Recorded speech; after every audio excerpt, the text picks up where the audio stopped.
संत तो बहुत देखे होंगे, एक बहुत अधिक पढ़े लिखी महिला संत से आप अभी तक नहीं मिले होंगे। मैं आज उसी संत से आपको मिलाना चाहता हूँ।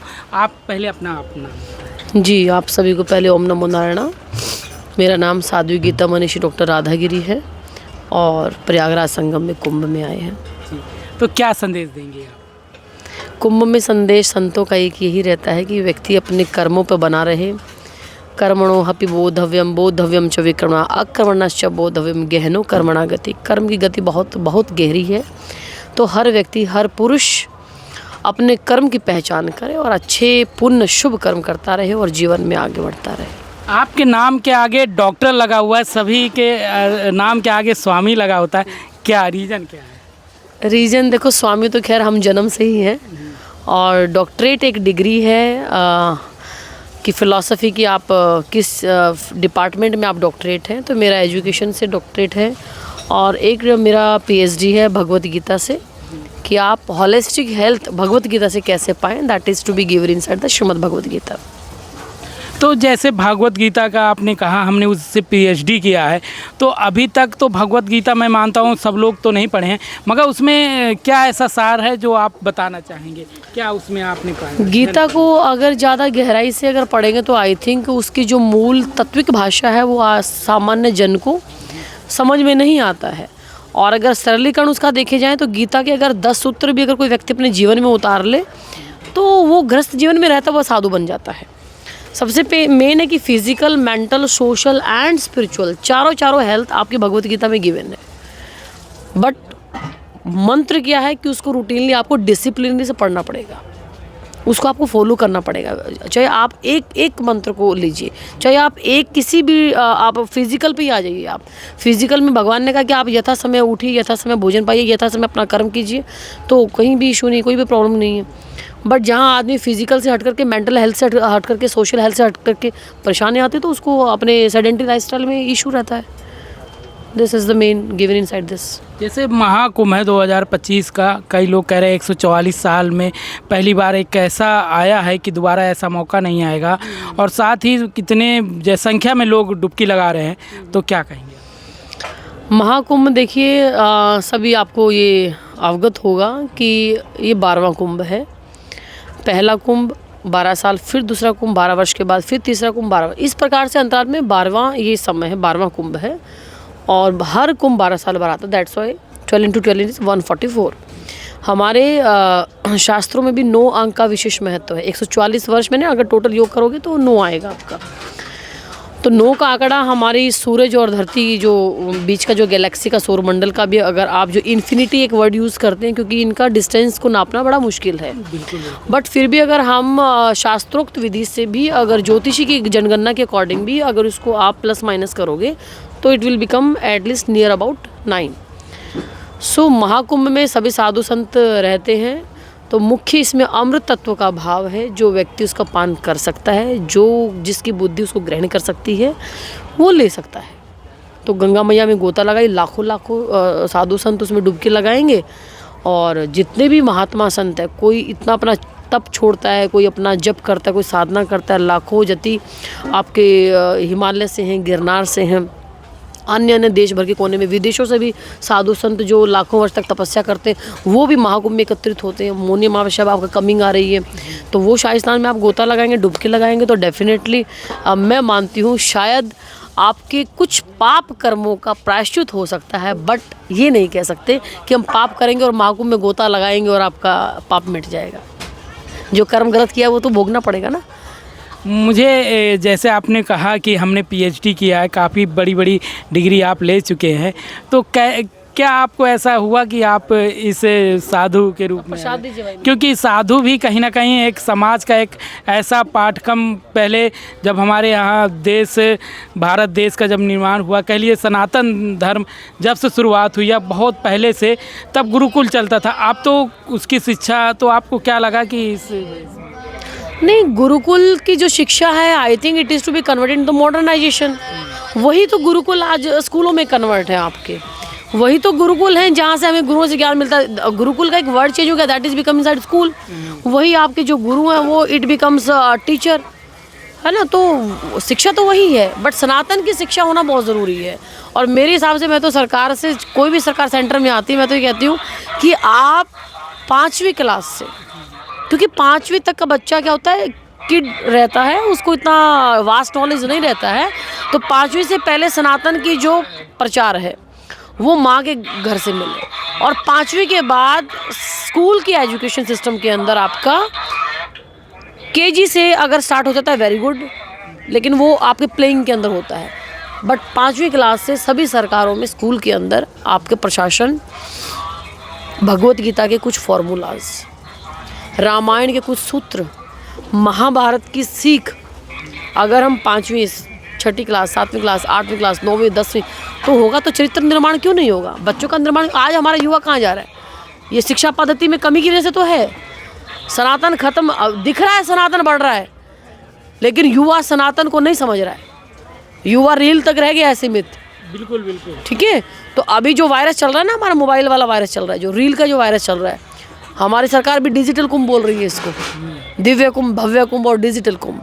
बट युवा कहाँ जा रहा है? We know this thing? No. Direction and path is to be diverted from their particular goal. तो हम फिर अंडर डेवलपिंग ही रहेंगे। We will not become developed like the other countries. Sanatan Dharma का अगर प्रचार किया जाए सरकार के द्वारा तो कैसे होना चाहिए? सनातन धर्म का प्रचार, मैंने कहा ना, यू हैड। कुंभ तो अलग है, सरकार ने जैसे डिजिटल कुंभ कर दिया, कुंभ लगा दिया, मगर पाठ्यक्रम में युवा ना बिगड़े उसके तौर पे। my the first point is to be apply the spirituality inside our education system. सरकार कोई भी आए, कोई भी जाए, बट आप एक एजुकेशन सिस्टम में उस चीज़ को ले आइए, आप स्पिरिचुअलिटी को ले आइए। आप कुछ, मैंने कह रही हूँ मैं आपको, भगवत गीता के अंदर बहुत सारी चीज़ें हैं। आपका मेंटल हेल्थ शरीर से शुरू होता है, मेंटल पे आता है। आपकी बुद्धि स्वस्थ है, आपका मन स्वस्थ है, आप चरित्रवान है, आप आचरणवान है, आप बलवान है, तो आपकी स्मृतता जो है वो किस में आ गई? मेंटल हेल्थ में। Physical mental both is to be good, तो क्या होगा? आपका सोसाइटी में इन्वायरमेंट आपका अच्छा होगा। अदरवाइज आप भी पड़ोसी से झगड़ा रखोगे। अदरवाइज आजकल हमारे बच्चे जो है गलत आचरण में चलेंगे। सरकारें क्यों नहीं बैन कर देती है? सोशल हेल्थ हमारी ख़राब हो रही है। क्यों, कैसे ख़राब हो रही है? आप देखिए आजकल के जो गाने चल रहे हैं, गाने क्या, आजकल हथियारों वाले गाने चल रहे हैं, तो ये गवर्नमेंट क्यों नहीं बैन लगाती है इन लोगों पर?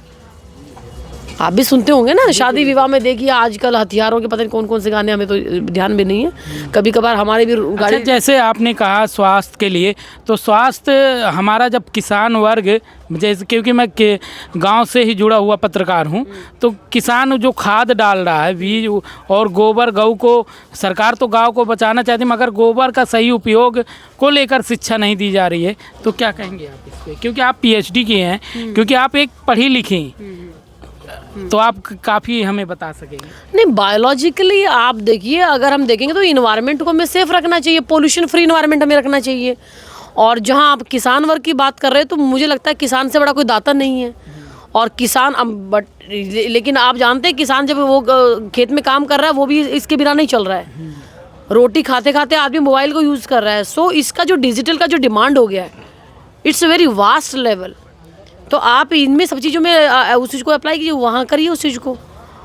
बट आजकल हमारी जो रील वायरल हो रही हैं, जो हमारे सरकारें जो चीज़ें कर रही हैं, तो जो मेन जड़ें हैं जहाँ पर जा कर के, तो आप पोल्यूशन के रिगार्डिंग, इन्वायरमेंट के रिगार्डिंग, स्पिरिचुअलिटी के रिगार्डिंग, तो बहुत सारा वर्क जो है सरकारों में चेंज कर सकती है रूल रेगुलेशंस में। तो डेफिनेटली मैं जितने संतों को देखा हूँ महाकुंभ में, सब लोगों ने विभूति लगाई है, और कहा गया है पहले भी कि ये विभूति अमृत है, इसको लगाइए, आपको कभी ना कोई शरीर प्रॉब्लम, मतलब त्वचा की प्रॉब्लम कोई भी नहीं होगा। और इसी को हम भूल कर अब उसमें छिड़काव करते हैं फसल में केमिकल का। अगर इसी को पहले डाला जाता था तब कहीं ना कहीं शुद्ध, हमें जैसे एक चने की भाजी होती है, आज उसमें केमिकल डाले हैं, लोग खाकर हो रहे हैं। तो क्या कहेंगे इसमें आप? क्योंकि मैं इसलिए ये बात कह रहा हूँ क्योंकि सनातन धर्म तो कहीं ना कहीं आगे बढ़ रहा है, सरकार बढ़ा रही है, मगर सनातन धर्म के जो बच्चे हैं, युवा हैं, वो नहीं समझ पा रहे हैं कि हमारी शरीर और हमें कैसे बढ़ना चाहिए। आप इस लिबास में बैठे हैं, मुझे बहुत अच्छा लगा। आप पढ़ी लिखी महिला हैं, आप सही समाज को सही दिशा दिखा रहे हैं, इसमें क्या होना चाहिए? देखिए, पहली बात तो यही है कि विभूति साधु का नहीं, हर व्यक्ति का आरंभ यहीं से है और अंत भी यहीं पर है। भभूति ये क्या है? ये जीती जागती भभूति ही तो है। आखिर में यही वही 1 किलो के लोटे में आ जानी है, ठीक है। और भभूति का जो आप बता रहे हो सनातन धर्म हित के लिए जो केमिकल्स का यूज़ है या किसी भी फर्टिलाइजर्स का यूज़ है, आप you are using the pesticides और बहुत जल्दी हमें जो है प्रोडक्टिविटी मिले, उसके लिए किसान वर्ग यूज़ कर रहा है, तो वो अपने एक मनी प्रॉफिट के लिए वो चीज़ें यूज़ हो रही हैं। अगर उसको आप थोड़ा सा, अगर हमारी गवर्नमेंट कुछ इस तरीके से प्रचार प्रसार को लेकर के आए कि भाई थोड़ा बहुत आप उस चीज़ को स्पिरिचुअलिटी से कनेक्ट करके अगर आप वो शो ऑफ करते हो तो डेफिनेटली उसमें आपको चेंज मिलेगा। तो धूणों की जो भभूति होती है, तो वो अगर आप चमत्कार की भाषा में आएंगे तो बहुत कुछ है इसके अंदर। क्योंकि हमने देखा है कि जब पहले गर्मियों के टाइम में आग जला देते थे धुआं के, तो मच्छर भाग जाते थे। आज हम अगरबत्ती का प्रयोग कर रहे हैं, तो सरकार कहीं ना कहीं बढ़ावा दे रही ना, गुटखे को बढ़ावा सरकार दे रही है, ये सभी चीज़ों को। नहीं, अगरबत्ती नहीं, आजकल जो है ऑल आउट पे चल रहे हैं हम लोग। ऑल आउट है, अगरबत्ती भी रखे तो भी ठीक है, All Out we are using. अगरबत्ती वो वाली मच्छर भगाने वाली। हाँ हाँ, मैं वही बात कर रही हूँ। हाँ, वो कितना हार्मफुल है देखिए आप। वही कह रहा हूँ, वो हमारी ब्रीदिंग प्रॉब्लम के लिए हार्मफुल है। जिनको ब्रोंकाइटिस की प्रॉब्लम आई थिंक, जिनके अंदर ट्रैकी एक पाइप होती है हमारी, जो विंड पाइप जिसको हम बोलते हैं ना, तो उसकी जो इनर लाइनिंग है it will become the inflamed, swelling हो जाता है और उसको इनहेलेशन और एक्सहेलेशन में प्रॉब्लम होता है। तो धुमनी जो हमारे पुराने, जो हमारे बड़े बुजुर्ग थे, ज़रूरी नहीं कि यहीं से है, हमारे जितने भी वृद्ध पुराने 100 वर्ष के पहले के पूर्व के व्यक्ति रहे हैं, तो वो भी अपने घर में मिट्टी का, आपने देखा होगा वो होता था ढक्कन टाइप से। बिल्कुल बिल्कुल। तो मिट्टी का जो मिट्टी का जो एक ढक्कन जो होता है, हमारे यहाँ कापन भी बोलते हैं उसको, उसके अंदर आप भभूति, गौ माता के कंडे का भभूति रखिए, ठीक है। उसमें आप 5 आहुति पहले घी की लगाइए। देन उसके बाद आप गूगल या सामग्री जो भी आपके नियर बाई में अच्छी सामग्री मिलती हो उसको आप दीजिए। और देन उसके बाद जो धूमनी जो बनती है, धुआं जो बनता है, 2 कपूर, 2 लौंग, 2 इलायची छोड़िए उसके अंदर और पूरे घर के जो है इन्वायरमेंट में आप उसको दे दीजिए। So in microorganisms like bacteria, virus कुछ भी नहीं रहेगा महाराज, करिए तो सही। तो this is also connected with the science. क्या वो कनेक्टिविटी नहीं है? जो कोरोना वायरस आया तो क्या सब लोगों ने ये टोटके चालू नहीं किए क्या? किए। फिर कहाँ चला गया आपका medical science? I am not criticising that, उसको मैं अगेंस्ट नहीं हूँ, बट साइंस का आरंभ, साइंस की जड़ स्पिरिचुअलिटी से है और वहीं पर आकर के विश्राम लेती है। अच्छा, आप लास्ट में क्या संदेश देंगी, क्या कहेंगी? आप अपने दिल की बात कहिए, महिलाएं आपको सुनेंगी, वो उन्हें क्या करना चाहिए? Not only for females, message for the everyone ना, सभी के लिए होता है मैसेज, संदेश। तो सबको सबसे पहले आपकी मेरी खबर जो चैनल्स के माध्यम से जितने भाई बंधु सुन रहे हैं, तो आप सभी को पहले सबसे ढेर सारी शुभकामनाएं हैं। आपका जीवन पारंगत हो, आप आगे बढ़ें। और संदेश मुख्यतः है कि आप पर्यावरण को शुद्ध रखिए। आजकल थोड़ा पर्यावरण से ध्यान हट गया है, रील में ज़्यादा चल पड़े हैं लोग, और नशे से दूर रहिए। नशा इतना आ गया है, I think even in the 7th और 8th स्टैंडर्ड के जो स्टूडेंट्स हैं, तो वो उस नशे के रास्ते पर चल पड़े। ज़्यादातर सूखा जो नशा है, गांजा, चरस आपके नियर बाई बड़ा इजीली अवेलेबल, जैसे घिया, तोरी, सब्जी, भिंडी खरीद रहे हैं हम लोग। सो उनको जो एक उनका जो चेन सिस्टम है वो इजीली वो हो पा रही है। तो नशे से दूर रहें, शरीर पर ध्यान दीजिए, फिजिकल फिटनेस पर थोड़ा सब सोचिए। आपका भी टमी कितना आउट है, तो हाँ उसको भी थोड़ा ठीक रखिए। और बस इन्हीं के साथ कि शुभ कर्मों का अच्छे से पालन कीजिए।